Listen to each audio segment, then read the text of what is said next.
এক যুবক নামাজ পড়ত না, আর এক রাতে সে কবরের এমন ভয়ঙ্কর দৃশ্য দেখল যা তার জীবন পুরো বদলে দিল। সাকিব নামে এক ছেলে ছিল, যে ছোটবেলা থেকেই নামাজকে অবহেলা করত, নিজের আনন্দেই ডুবে থাকত।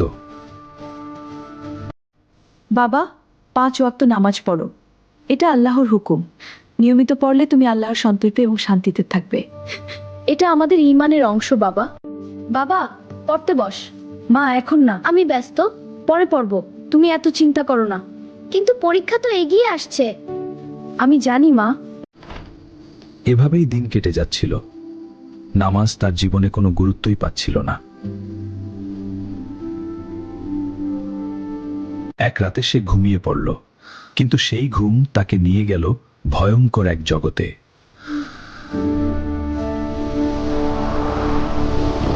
সে দেখল সে এক অন্ধকার কবরস্থানে দাঁড়িয়ে আছে, চারপাশে শুধু ভয় আর নিস্তব্ধতা।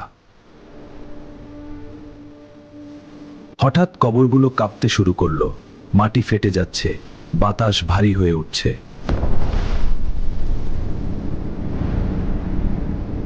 আমি কোথায় এসেছি?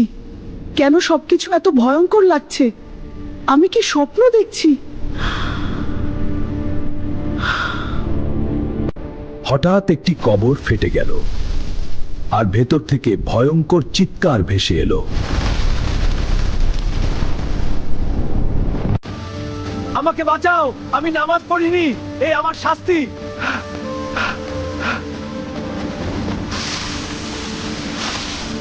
সাপগুলো শরীর পেঁচিয়ে ধরছে, বিচ্ছুগুলো বারবার দংশন করছে। দৃশ্যটা অসহ্য।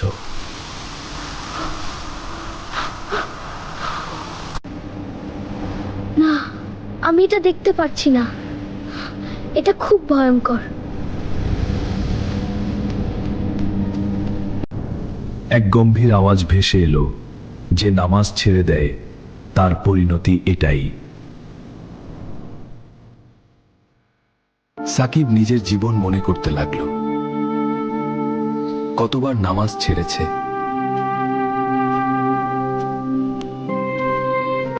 হে আল্লাহ, আমি ভুল করেছি, আমাকে মাফ করুন।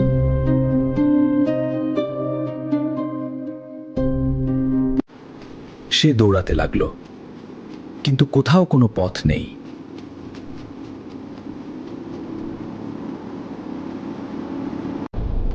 হঠাৎ দূরে একটা আলো দেখা গেল, অন্ধকারের মাঝে একমাত্র আশা। বাবা, আল্লাহর পথে ফিরে আয়, এখনো সময় আছে।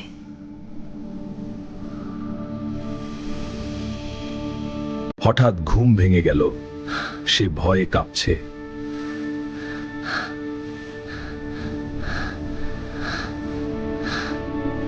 এটা কি শুধু একটা স্বপ্ন ছিল, নাকি আল্লাহ আমাকে সত্যিই সতর্ক করেছেন? আমি যা দেখলাম সেটা এত বাস্তব লাগছিল যে মনে হচ্ছে আমি সত্যিই সেই কবরের ভেতরে দাঁড়িয়েছিলাম না। আমি কতবার নামাজ ছেড়েছি, কতবার মায়ের কথা শুনিনি। আজ যদি আমি মরে যেতাম, তাহলে কি আমাকেও এমন শাস্তি পেতে হতো? না, আমি আর দেরি করব না। এই ভুল আর কখনো করব না। আজ থেকেই আমি নিয়মিত নামাজ শুরু করব, যাই হোক না কেন। অজু করতে গিয়ে আমার মনে হচ্ছে যেন আমার গুনাহগুলো ধুয়ে যাচ্ছে। এতদিন পরে এই শান্তিটা অনুভব করছি, যা আগে কখনো বুঝিনি।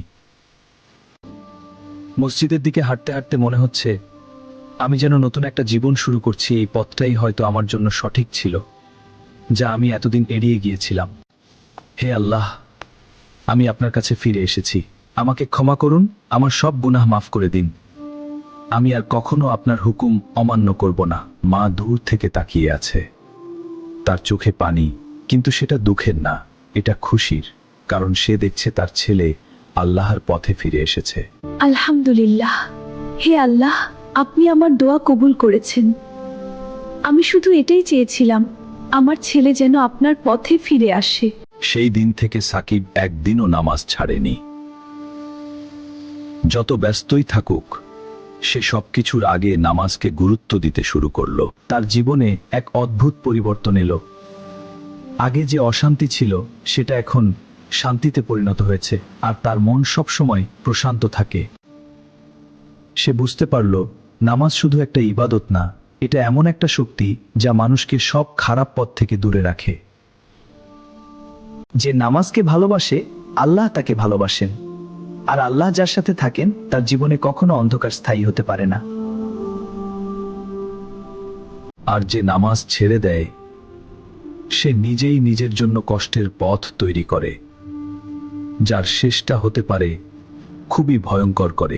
মনে রেখো, নামাজ হলো জান্নাতের চাবি, তাই দেরি না করে আজ থেকেই শুরু করো, কারণ আমরা কেউই জানি না আমাদের শেষ সময় কখন এসে যাবে।